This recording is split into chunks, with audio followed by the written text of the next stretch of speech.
시청자 여러분 안녕하십니까, 이현상입니다. 네, 국고처 3부 시작하겠습니다. 자, 오늘 미증시도 그렇고요. 저희 유럽장은 부활절로 이제 휴장이었어요. 그래서 조금 이번 주말은 좀 여유가 있지 않을까, 뭐 이런 생각을 하고 있습니다. 예.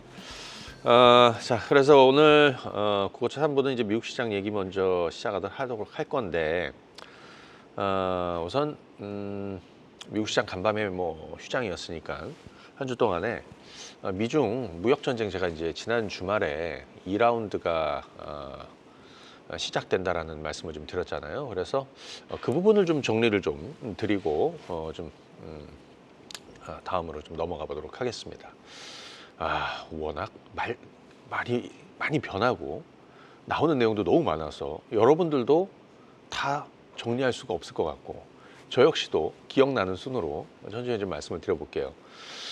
사실 이번 한 주 동안의 증시는 뭐 비교적 무난했다, 이렇게 볼 수 있겠습니다. 뭐 관세 전쟁에 또 무역 전쟁의 어떤 큰 정점을 조금 지나는 거 아니야? 뭐 이런 표현도 좀 들을 수 있을 것 같은데, 지난 주말에 있었던 내용은 예를 들어서 이제 미국이 상호 관세 중국을 제외하고 이제 뭐 90일 유예한다라는 소식이 있었고, 펜타닐 포함해서 145%, 그 다음에 중국은 125%로 관세 대응을 하면서, 그리고 중국은 이제 히토류 수출 제한 카드를 꺼냈죠. 지난 주말 국고초 끝나고 이후에 나왔던 내용들은 미국이 스마트폰, 노트북, 그리고 반도체, 또 반도체 장비 뭐 이런 쪽에서 관세 유예를 한다, 면제를 한다라는 소식이 있었습니다. 그거는 애플을 살리는 뭐 그런 거 아니었을까? 뭐 이렇게 우리가 좀 생각할 수 있을 것 같은데요. 그것조차도 하루 만에 또 얘기가 바뀌었어요. 그래서 한 달 뒤에 다시 발표하겠다, 뭐 이런 내용이 좀 있었고, 이번 주에 쭉 보시게 되면 또 이번 주에는 좀 이런 내용이 좀 있었습니다. 뭐 공은 중국에 있다, 그래서 중국이 협상에 나서라, 뭐 이런 내용이 좀 있었고, 히토류 수출 제한하면서 미국도 여기에 반응해서 어떤 내용이 있었냐면, 아시겠지만 엔비디아의 H20 칩 수출 제한 카드를 꺼냈습니다. 여기에 조금 알려지지는 않았지만 인텔 역시 수출 제한을 걸었고요. 이후에 나오는 내용들은 또 중국이 그 이후에 또 미국이 또 245% 관세 얘기하면서 중국은 이거는 이제 말장난일 뿐이다, 뭐 이렇게 표현을 했는데요. 그 이후에 중국의 반응은 협상에 나설 수도 있다, 뭐 이런 내용이 좀 있습니다. 한 3가지 정도 조건을 좀 제시했던 것 같아요. 첫 번째, 트럼프 내각이 조금 더 좀 태도 변화가 좀 있었으면 좋겠다, 뭐 이런 내용이 아니겠습니까? 너무 좀 과하다라는 거죠. 과격하고, 벤스 부통령이 또 중국인들에 대해서 촌놈들이라는 표현을 좀 쓰고, 이런 부분이 좀 있었어요. 그래서 존중하는 태도를 좀 가져라. 두 번째는 어떤 협상 정책의 일관성을 가져라, 뭐 이런 부분이었고, 또 하나는 뭐 역시 뭐 대만 문제를 이제 거론했습니다. 그리고 나서 나왔던 내용들은 트럼프가 전날에도 그런 내용이 있었죠. 중국산 선박, 그 다음에 중국 해운사들 미국 입항할 때 입항 수수료를 부과하겠다라는 결정 소식이 좀 있었습니다. 이거는 뭐 악재일 수 있죠. 당연히 악재일 거고요. 이런 과정에서 또 트럼프가 또 이런 얘기도 합니다. 중국을 조금 이렇게 협상이 좀 잘 될 것이다. 협상이 한 3, 4주 내로 끝날 수도 있겠다, 뭐 이런 내용들도 트럼프가 또 밝혔습니다. 그래서 지금 미중 무역 전쟁 2라운드는 이런 거를 일일이 쫓아다니면 너무 피곤하고요. 여러분들이 다 알 수도 없어요. 그래서 거두절미하고 말씀을 드리면, 첫 번째, 숫자로 하는 관세 전쟁은 끝났다, 이렇게 좀 표현을 좀 드릴게요. 더 이상 의미 없죠. 그죠? 자, 이번에는 이제는 이제 서로의 어떤 실익. 하지만 여기서 잘 보셔야 되는 거는, 트럼프가 전날에도 중국과의 협상은 한 3, 4주면 끝날 것 같다, 뭐 이런 내용들을 얘기를 했습니다. 뭐 실제로 그렇게 될지 안 될지는 좀 가봐야 되겠지만, 이게 장기전으로 갈수록 트럼프는 좀 불리한 상황이 되는 것이고요. 중국은 장기전으로 갈 수도 있죠. 지금 당장이 좀 어렵더라도. 그렇죠? 그게 중국과 미국의 큰 차이입니다. 트럼프는 그렇게 장기전으로 갔을 때 버티기 힘들 거예요. 미국 기업들도 그렇고 미국 국민들도 그렇고 엄청난. 그래서 3, 4주라는 거는 그 정도 조금 참고 있으라는 얘기인 것 같기도 하고, 중국은 좀 얘기가 다르죠. 뭐 언론 상황이라든지 뭐 공산주의 체제에서 언론 또 이렇게 좀 제한을 좀 걸 수가 있겠고, 어떤 또 뭐 최근에 중국인들 같은 경우에도 미국과의 어떤 이런 관세 전쟁에서 좀 더 뭐라 그럴까요? 뭐 이런 얘기도 있죠. 우리 나이키 안 신어도 돼. 우리 아디다스로 갈 거야. 우리 코카콜라 안 마셔도 돼. 우리 다른 거 마실 거야. 우리 테슬라 필요 없어. 뭐 이런 쪽으로 가고 있잖아요. 그래서 지금 미국 무역 전쟁, 미중 무역 전쟁 2라운드는 서로의 실익을 찾는 이런 탐색 과정이 진행이 되는 과정이라고 보시고요. 뭐 증시 입장에서는 그러니까 이제 숫자로 하는 이런 관세 전쟁은 개인적으로는 정점을 지나서 끝났다라고 봅니다. 그래서 이전과 같은 어떤 큰 충격이 나올 가능성보다는 미국 증시 자체는 다음 주에 나오는 미국 기업들의 실적, 그죠? 테슬라가 22일에 있고요. 그 이후에 또 구글, 메타 이런 순으로 쭉 있습니다. 그래서 이런 쪽에 좀 더 좀 영향을 좀 받지 않을까 이렇게 좀 보고 있습니다. 이거는 좀 자세하게는 잠시 뒤에 드라이빙 토크에서 좀 말씀을 드려보도록 할 거고요. 자, 그럼 이제 몇 가지 한번 보도록 하겠습니다. 한 주 동안에 어떤 흐름을 보였는지. 자, 다우존스 산업지수 한번 보시죠. 이번 그 관세 전쟁으로 해서 미 국채 금리가 폭등을 하는 그 시점이 증시가 저점을 만들었다고 그랬죠. 10년물 4.5, 그다음에 30년물 5%, 30년물 5%는 과거 금융위기 때나 한번 찍었던 그런 수치거든요. 지금 다우 기준으로 37,000대에서 반등이 좀 나오고 좀 옆으로 이렇게 좀 늘어져 있습니다. 그래서 당장에 이렇게 뭐 올라가는 건 좀 힘들겠지만 미국 시장 자체도 좀 횡보하면서 기간 조정으로 흘러갈 가능성이 높다 이렇게 보여지고요. 나스닥 한번 보시게 되면 나스닥도 역시 마찬가지입니다. 보시게 되면 대략 한 15,000포인트 우리 피보나치 되돌림으로 보시게 되면 2023년 저점, 그 다음에 2024년 고점 연결했을 때 50% 조정 폭이 대략 15,000포인트 정도 되는 것이고요. 이 자리가 30년물 5% 찍은 자리라고 그랬죠. 그러면서 관세 유예, 상호 관세 중국을 제외한 90일 유예 소식이 그때 있었던 거고요. 그리고 나서 이렇게 17,000선까지 좀 올라왔었는데 지금은 이렇게 한 16,000원 정도 됩니다. 16,000포인트 정도. 여기서 좀 왔다 갔다 하는 이런 기간 조정 정도 예상이 된다. 중요한 건 앞선의 저점 15,000포인트를 깨고 내려가는 흐름이 만들어질 것이냐. 이런 부분이 좀 있죠. 미중 무역 전쟁이 2라운드에서 지금 이 정도 분위기로 가고 있는데 이게 더 좀 격화돼서 그러면서 시장 뭐 나스닥 기준 15,000 깨고 내려갈 수 있을까? 뭐 이런 거보다는 개인적으로는 어떤 신뢰의 문제 그리고 미국 시장에서 자금이 계속 빠지게 되는 경우는 조금 부담스럽죠. 특히 엔캐리 트레이드 청산이라는 뭐 이런 쪽으로 가는 것도 굉장히 좀 부담스러울 수 있고요. 자, 몇 가지 한번 지표들 좀 보도록 하겠습니다. 달러 한번 보도록 할까요? 지금 보시게 되면 미국 달러 인덱스는 지금 99.23 정도를 가리키고 있습니다. 달러가 급격하게 약세로 가고 있다. 상대적으로 우리 좀 원화도 좀 강세 가고 있죠. 우리 환율도 좀 많이 내려왔고 달러 대비 상대 통화들 거의 대부분 강세로 가고 있다. 유로, 엔, 그 다음에 우리 원화도 마찬가지고요. 달러엔도 한번 보도록 하겠습니다. 이거는 달러엔인데요. 달러엔은 지금 142엔대를 머물고 있습니다. 저희가 수치를 하나 제시해드렸죠. 뭘 제시했냐면 140엔을 제시해드렸습니다. 140엔이 깨지면 굉장히 좀 부담스러울 수 있다. 이 부분 좀 체크하시면서 140엔을 마지노선으로 한번 보시면 좋을 것 같고요. 미국채 10년물 한번 보도록 할까요? 미국채 10년물은 지금 4.32 정도 되고 있습니다. 최근에 4.5% 넘어갔다가 여기서 좀 눌렸죠. 그때가 증시는 또 저점이었고요. 그렇죠? 최근에 이제 국채 금리가 이렇게 좀 급등을 했다. 국제 가격은 폭락했다는 거고 지금은 좀 약간 반등을 좀 보여주고 있다. 여기서 중요한 건 4.5를 굉장히 좀 주목해서 보셔야 되는 게인데 하나 좀 볼 거는 뭐냐면요. 여기 지금 달러가 지금 급격하게 약세로 가고 있죠. 그러니까 보통은 달러가 이렇게 약세로 가면 국채 금리도 이렇게 같은 방향으로 하락을 해줘야 되거든요. 근데 좀 전에 어떻게 됐습니까? 달러가 약해. 그런데 국채 금리 좀 올라. 이거는 통상적인 상황은 아니라는 거죠. 자, 그래서 이렇게 반대로 가고 있습니다. 달러가 약세로 가고 국채 금리는 올라오고 있다. 자, 이 부분은 진짜 이거는 보통의 상황은 아닌 거죠. 자, 이게 의미하는 건 뭐냐? 미국에서 자금이 빠지고 있다라는 거를 의미할 수 있습니다. 자, 이 부분 보시면 되겠고요. 30년물 한번 보도록 할까요? 미국채 30년물은 지금 5% 정도 선입니다. 이 5%가 트럼프의 어떤 마지노선이라는 말씀을 드렸죠. 사수해야 되는. 아, 재미납니다. 예, 그래서 이 부분이 증시 저점이다. 이렇게 보시면 되겠고, 지금 4.8 정도 되고 있어요. 조금 더 위협할 수도 있는 상황이고요. 아직까지는 좀 진정이 되지는 않은 이런 상황이다. 이렇게 볼 수 있겠습니다. 최근에 미국채 30년물이나 미국채 이거 얘기하면서 무슨 얘기 좀 드렸었냐면요. 이 국채금리가 이렇게 급등하면서 트럼프한테 압박을 하는 뭐 이런 내용들 좀 있었잖아요.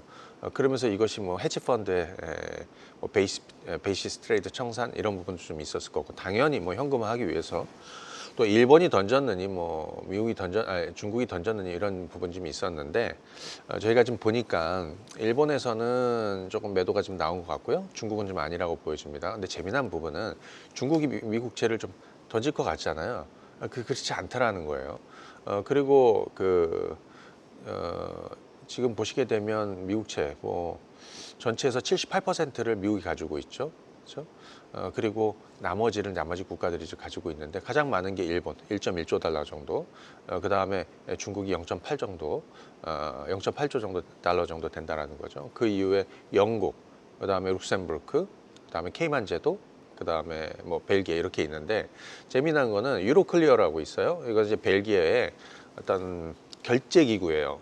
그래서 이거를 통해서 미국채를 살 수가 있는 거거든요. 근데 중국 자금이 보통 이제 여기서 왔다 갔다 하고 있는데, 최근에 중국은 미국채를 조금 사더라는 거예요. 유로클리어를 통해서. 이 부분도 한번 체크하시면 좋을 것 같습니다. 어찌됐든 미국채는 10년물 기준으로 해서 4.5%, 그 다음에 30년물 5%를 마지노선으로 놓고 이렇게 보시면 되겠고, 지금 달러가 이렇게 약하다. 이제 엔이 지금 142엔이지 않습니까?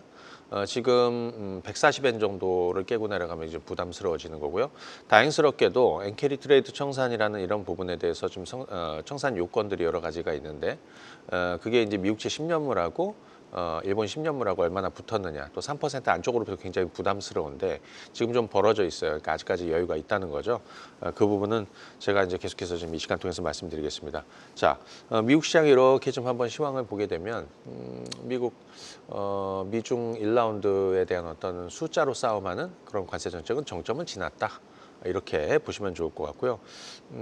시장에서도 영향은 받겠지만 그렇게, 다만 여기에 변수는 이번 주에 파월 의장이 있습니다. 파월, 그죠? 이 부분은 제가 좀 잠시 좀 놓쳤는데, 트럼프는 이번 한 주 동안에, 자, 우리 22 같은 경우에는 어떻습니까? 지금 6회 연속해서 금리 내렸습니다. 그래서 파월 의장한테 제가 금리 내리라고 하는 거잖아요. 근데 파월은 아직은 때가 아니라는 거예요.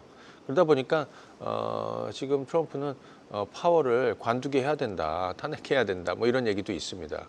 물론 트럼프가 꽂은 3명의 재판관들이 있어서 이게 뭐 가능성도 있을까, 뭐 이런 얘기들도 좀 많이 있기는 한데 좀 어렵다라고 보고요. 예, 뭐 그렇게 갈 것 같지는 않습니다.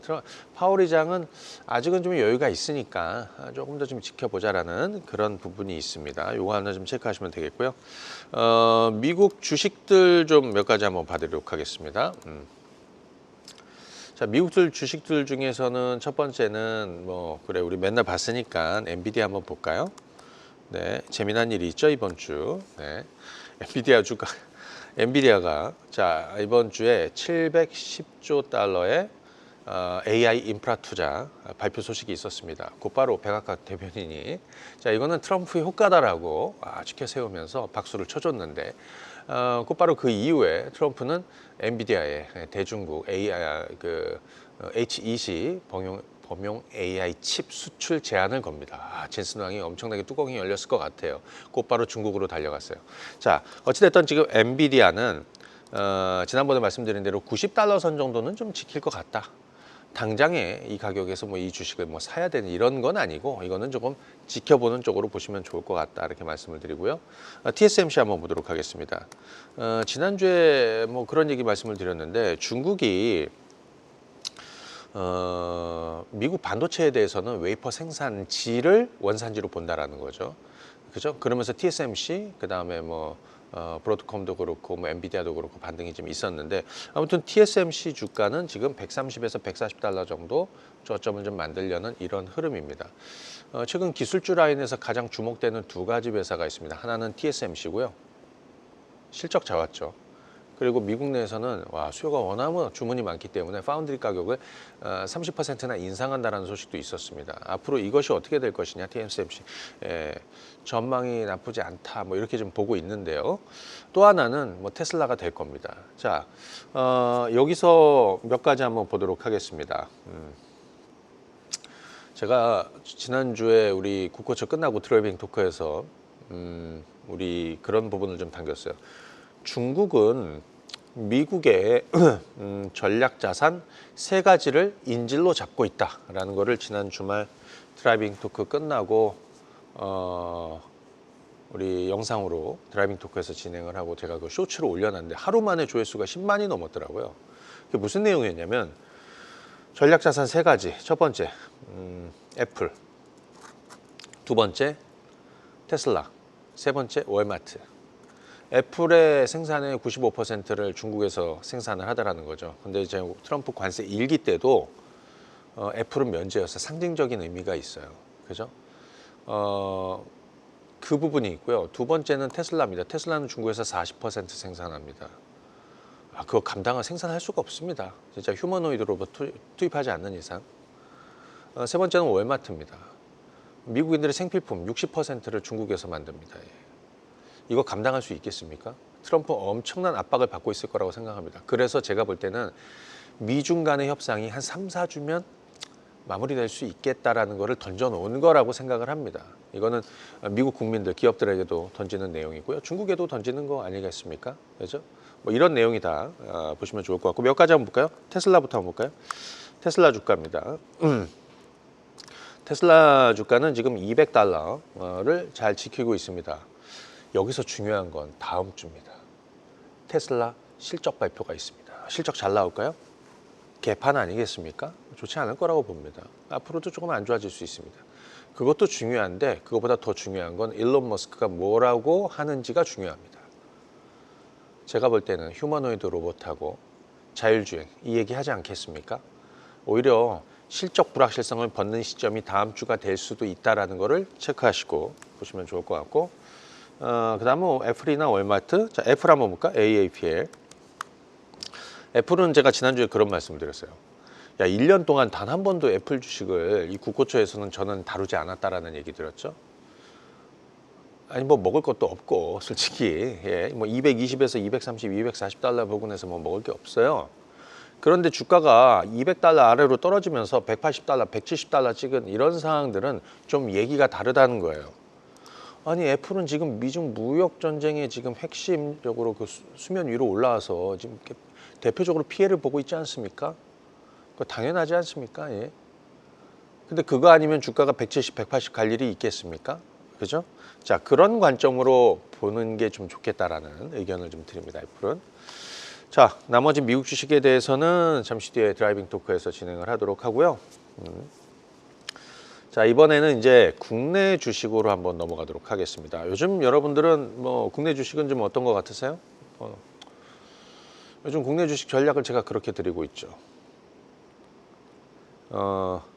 잦은 매매하지 말고 던져둔 낚싯대를 제가 그런 얘기 현금 비중을 많이 가지고 있는 게 리스크가 있다. 저는 그렇게 얘기하고 있습니다. 저는 주식 비중을 많이 가지고 있습니다. 많이 가지고 계시라고 또 그죠? 대신에 던져둔 낚싯대를 거두지 말라. 지금 시간 싸움하면 된다. 올해 상저하로 갈 것이다. 그 제가 그리는 그림이에요. 그 시간에 대한 어떤 성과는 반드시 만들어낼 수 있다. 이 부분을 좀 말씀을 드리고 있습니다. 좀 전에 이제 미중 무역 전쟁 2라운드 얘기 들었는데 그 부분에 대한 한국 증시의 영향력은 어느 정도 받았다라고 보여집니다. 숫자 싸움 하면서 이제는 그 잡음이죠. 물론 반도체라든지 이런 부분에 대한 구체적인 관세 발표를 앞두고 있지만 개인적으로 그것이 불확실성 해소 시점이 될 수 있을 거라고 보여집니다. 예, 그렇게 보고 있고요. 지금 우리 환율 뭐 나쁘지 않고 외국인들은 당장 한국 주식을 뭐 급하게 되고 매수할 일은 별로 없어 보이지만 어느 시점에선 들어오게 될 것이다라고 생각합니다. 어느 쪽으로 들어올 것인가 그것도 한번 고민해 볼 필요가 있는 것이고 여러분들 지금부터는. 그래서 종합적으로 봤을 때 제가 볼 때는 지금이 주식을 가장 싸게 살 수 있는 시점이다. 이건 지난주에도 말씀드리고 계속 말씀드리는데 그렇게 봅니다. 예. 자, 우리 지수 한번 보겠습니다. 코스피. 자, 우리 코스피는 자, 이렇게 한번 보실까요? 네. 자, 여기가 2650이에요. 이게 지난 3월입니다. 그리고 관세 전쟁 한다고 해서 이제 쭉쭉쭉쭉 밀려 내려왔다가, 그죠? 상호 관세 발표하면서 주가가 급락을 했고 폭락을 한 번 더 했고요. 그때 미국채 30년물이 5% 넘어가면서 트럼프가 이제 겁먹은 거죠. 그러면서 90일 유예 소식이 있었고 그때 저점을 만든 겁니다. 2300에서. 그리고 지금 올라오고 있습니다. 우리 관세 전쟁 일단 1라운드 끝났고 2라운드는 뭐 사실 숫자로 하는 건 끝났다라고 이렇게 얘기해 드렸잖아요. 그죠? 네. 특별할 건 없는 거예요, 지금. 그래서 한국 증시 전 나쁘지 않다. 그래서 지금 이렇게 차분히 올라오고 있습니다. 2480까지 올라왔는데 기본적으로 떨어져도 전저점 깨고 내려갈 일 없고 서서히 저점은 높여갈 것이다라고 봅니다. 자, 이런 관점에서 봤을 때 사실 이전 저점이 한 2650 되는데 뭐 계속 열고 가보자는 거예요, 지금은. 지금은 이제 불확실성이 더 뭐 커질 수도 있지만 서서히 그것이 좀 완화되는 쪽으로 생각하면 좋겠다. 뭐 이렇게 보여지고요. 코스닥 한번 보겠습니다. 코스닥도 상대적으로 조금 강해져. 지금 보시게 되면 650선 아래에서 큰 대바닥을 좀 만들고 지금 올라오고 있습니다. 최근 뭐 지난주부터 해서 뭐 조금씩 반등 나오면서 지금은 이번 주도 좀 좋았고요. 700선도 회복을 했습니다. 기술적으로 21선 위로 또 올라오다 보니까 굉장히 안정적으로 보이지 않아요? 네, 굉장히 안정적으로 보입니다. 뭐 코스피도 그렇고 코스닥도 할만하다. 그 부분은 보시면 좋을 것 같습니다. 가장 큰 위기는 좀 지났다. 이렇게 말씀드릴 수 있겠고요. 그래서 결론적으로 뭐야? 지금은 주식을 들고 있어야 되고요. 주식 안 하시던 분들도 지금이 주식 투자의 기회가 된다. 늘 지나고 나서 뭐 그런 얘기도 하지만 아니 돈 벌려면 더 위기에 강해야 되는 것이죠. 예. 이건 뭐 다른 부분도 마찬가지인데 주식은 특히나 더 그런가. 저는 지금이 가장 좋은 시기라고 생각합니다. 그래서 여러분들은 지금 주식 비중을 많이 가져가셔야 되는 것이고, 난 좀 부담스럽게 뭐 트레이딩하는 거 좀 부담스럽다. 그러면은 투자를 할 수 있는 바닥 투자할 수 있는 데다가 낚싯대를 던지세요. 그 대표적으로도 뭐가 있느냐? 대표적으로 관세 피해주들이 있죠. 그래서 오늘 첫 번째로 얘기 드릴 거는 반도체 바닥 투자에 대한 생각, 반도체에 대해서 얘기를 좀 하도록 하겠습니다. 반도체는 제가 올 1월부터 계속해서 장기 투자 의견을 드리고 있습니다. 예. 반도체 바닥일까 이렇게 좀 뽑아주셨는데 바닥이니까 자꾸 계속 얘기하고 있는 겁니다. 예. 1월 이후에 쭉 올라오다가 최근에 관세 전쟁으로 해서 주가가 좀 밀려서 많이 빠졌죠. 그러다 보니까 다시 1월에 저점에 와 있다라고 했죠. 그래서 지난주에도 있겠죠. 가격 매릿이 상당한 게 부각이 되고 있다.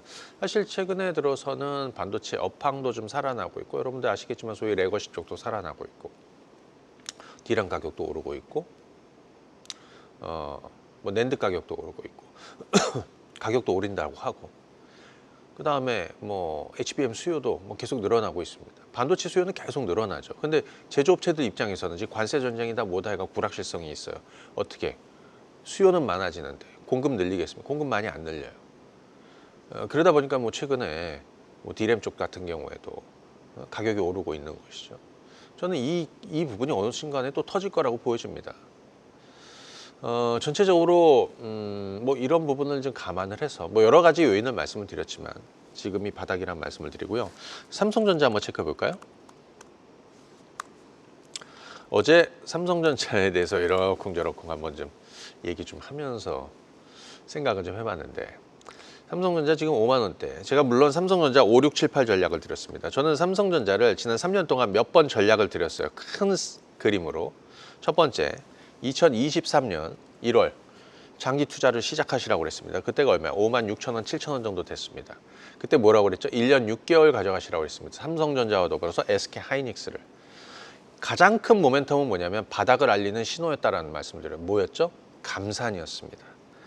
2022년에 엔비디아, 마이크론 테크놀로지가 첫 번째로 이제 감산 손을 든 거죠. 그리고 2023년 1월에 SK 하이닉스가 감산 발표를 했고요. 삼성전자는 2달 뒤에 감산 발표했습니다.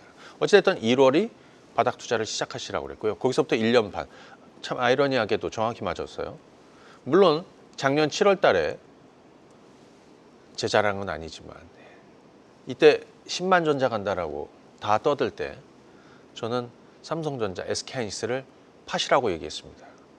한국에서 유일하죠. 예. 그리고 어디로 가시라고 그랬죠?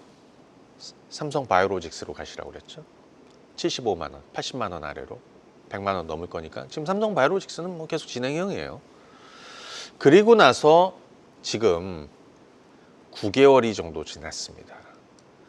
지금 5만 원대는 바닥이라 놓고 보고 있습니다. 삼성전자 앞으로 살아날 거라고 보여지고요. 이번에 또 우리 그 이재명 대표 후보의 그 삼성 AI 100조 투자 여기서 삼성이 뭐 또 좀 중요한 역할을 할 거라고 보여집니다. 예를 들어서 반도체 지금 바닥이고요. 삼성전자도 지금 실적도 바닥이고 다 바닥입니다. 다만 시장에서 신뢰를 많이 못 받는 거 예를 들어서 이번에 보니까 HBM4 12단 이것도 순항 중이라고 하는데 뭐 기사들도 많고 좋은 내용도 많은데 주가의 반영은 좀 못하고 있는데 그죠? 신뢰도가 좀 떨어진 걸까? 네. 근데 어느 시점에서는 터질 거라고 봅니다. 무섭게 터질 거라고 봅니다. 외국인들 삼성전자 주식을 무섭게 사들이게 될 것이다. 그러니까 어때? 삼성전자 5, 6, 7, 8 전략으로 5만 원대 접근해서 6, 7, 8, 9 가자는 거죠.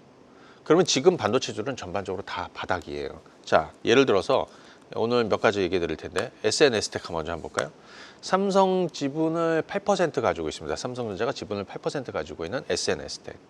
SNS텍은 EUV, 그러니까 우리 반도체 칩을 더 작고 성능 좋게 만들려면 그 핵심 공정 중에 하나가 EUV 공정인데 거기에 포토 마스크의 원료가 되는 게 블랭크 마스크인데요. 이게 거의 대부분 일본 업체들이 하고 있는데 국내에서는 유일하죠. SNS텍. 실적도 좋고 뭐 내용도 좀 좋아질 것이다. 이번 주에 보니까 가장 강력했습니다. 그래서 얘가 막 1등으로 뽑는 거예요. 지금 34,000원 정도 올라왔는데 저 직전 고점 넘길 거라고 보여집니다. 제가 D램 쪽에서 전공정업체 PSK를 또 얘기를 드렸습니다. 지금 바닥이라고. 얘가 과거 D램 그 투자 사이클이 시작됐을 때 어마어마한 또 성과를 냈었는데 저 앞으로 그렇게 될 거라고 봐요. 지금 주가가 얼마? 이전에 4만 원 정도 됐는데 지금 17,000원 정도 되는 것이죠. 최근에 2만 원대까지 회복을 했었다가 관세 정지 주가 떨어져 가지고 그죠? 오히려 가격면이 생겼다. 제가 지난주에 무슨 얘기했습니까? 분석은 평소에 하시고 주가 떨어지면 사시라는 거죠. 그죠? 첨단 패키징 기술. 그죠? 삼성, SK하이닉스 모두 첨단 패키징 기술 투자를 늘리겠죠. 당연히 그쪽으로 가는 것이고요. 거기에 수혜받을 거 뭐 하나마이크론.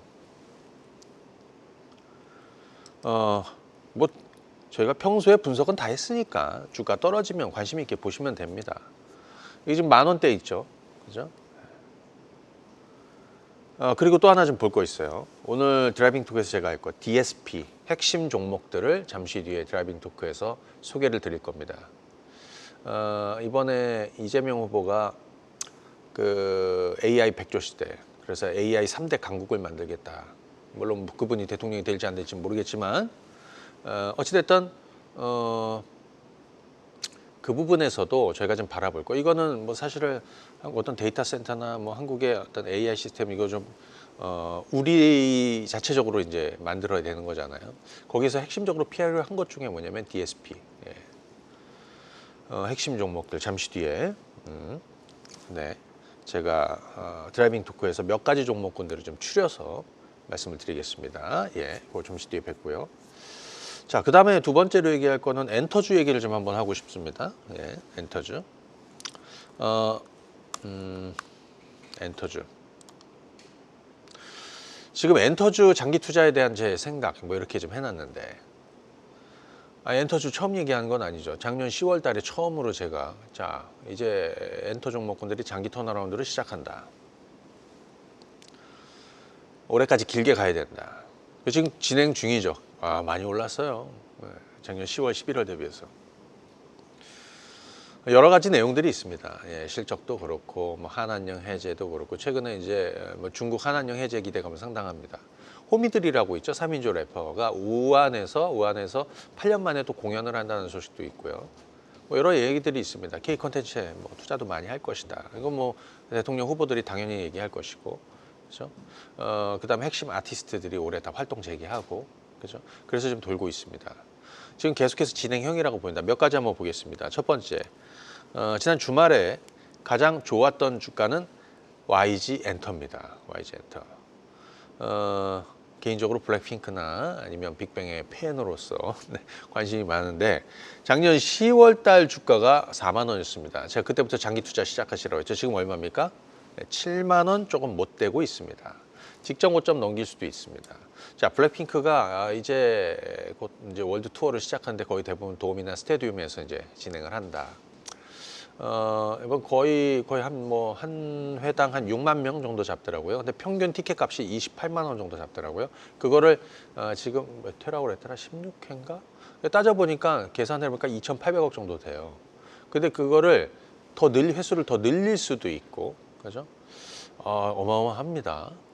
그리고 빅뱅도 내년도에 다시 이제 뭐 활동을 재개한다 뭐 이렇게 있는데 어찌됐든 지금 이것들을 쭉쭉 반영하고 있는 것이죠.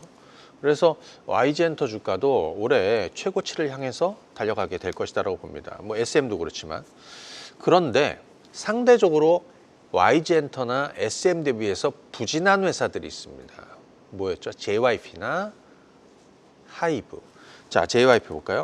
그래서 제가 오늘 좀 핵심적으로 드리고 싶은 얘기는 JYP예요. JYP가 최근 들어서 작년 10월 달에 제가 JYP 바닥을 잡아드리고 장기 투자 시작하시라는 의견을 드렸을 때가 5만 원입니다. 그것이 8만 원대까지 올라섰다가 최근에 급락 폭락을 했습니다. 그러다 보니까 이쪽에선 다 안 된다라고 하는데 그래 안 돼. 실적도 안 좋았어. 하지만 이제 그죠?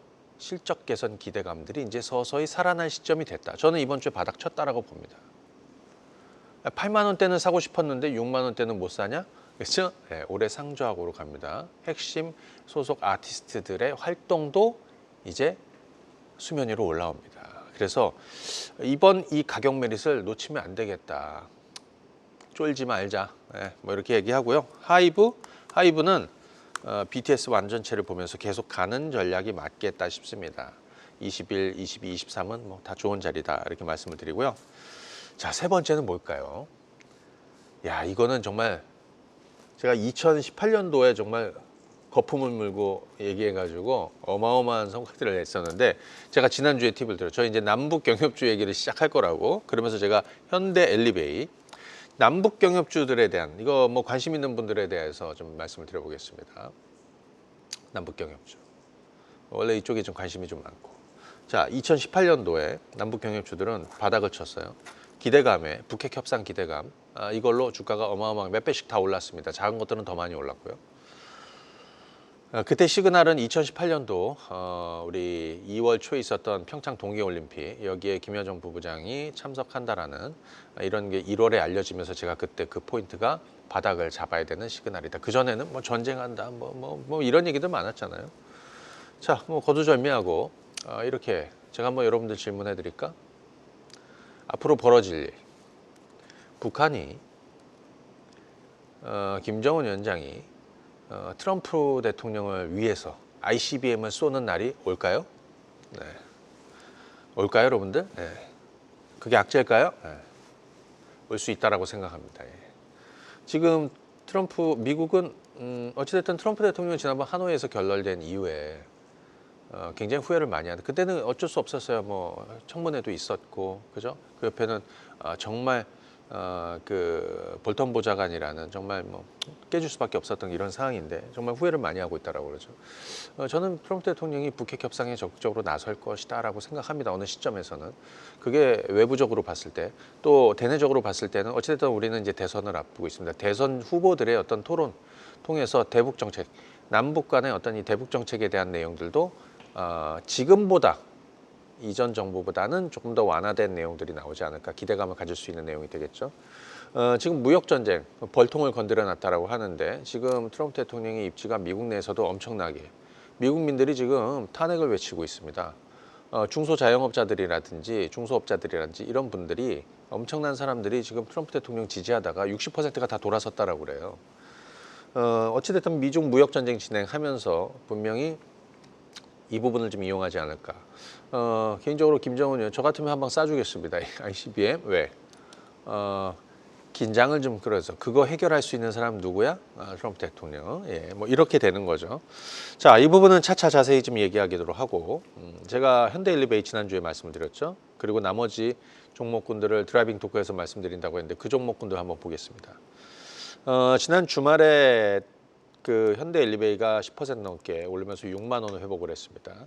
그리고 월요일 날 현대일리베이가 그래서 한 주 동안에 이 무거운 주식이 주가가 얼마가 올랐냐면 대략 한 뭐 장중 고점까지 치면 주중 고점까지 12%나 급등을 했어요. 2018년도로 가면 그때 현대일리베이는 뭐 4만 원대 시작을 해서 한 9만 원 정도 됐다. 그죠? 흐름을 타고 있다는 거죠. 자, 그리고 제가 대하TI 얘기를 드렸습니다. 대하TI는 이번 한 주 동안에 주가가 얼마 올랐냐? 거의 15% 정도 올랐습니다. 제가 지난 주말에 드라이빙 토크에서 말씀드리는 두 종목이 있죠. 그렇죠? 이게 2018년도 한번 가보시면요. 2018년도에 주가가 2,000원이었습니다. 그때 제가 이거 놓쳤을까요? 안 놓치고 했죠. 2,000원짜리가 12,000원까지 올랐습니다. 예. 지금 이제 여기 와 있습니다. 예. 자, 그 다음에 제가 하나 더 얘기 드렸는데 부산산업. 네. 부산산업은 이번 한 주 동안에 얼마 올랐을까? 이번 한 주 동안에 12% 올랐습니다. 과거 2018년도로 돌아가면 여기입니다. 예. 그때 부산산업 얼마? 5만 원이었습니다. 그 얼마 올랐어? 25만 원까지 올랐습니다. 자, 이제 이런 흐름을 타고 있습니다. 후속주들 뭐가 있을까요? 예, 또 잠시 뒤에 드라이빙 토크에서 또 신나게 좀 떠들어 보도록 하겠습니다. 네, 자, 관심 있는 분들은 이따가 보시면 될 것 같고요. 그 다음에 제가 삼성바이오로직스하고 지금 미국이 다시 생물보안법 이거 재추진할 것 같거든요. 그 다음에 지난주에 제가 메디톡스 얘기 드렸잖아요. 이 시간 통해서. 메디톡스 한 주 동안 주가 좋았는데 이거는 잠시 후에 좀 살펴드리도록 하고요.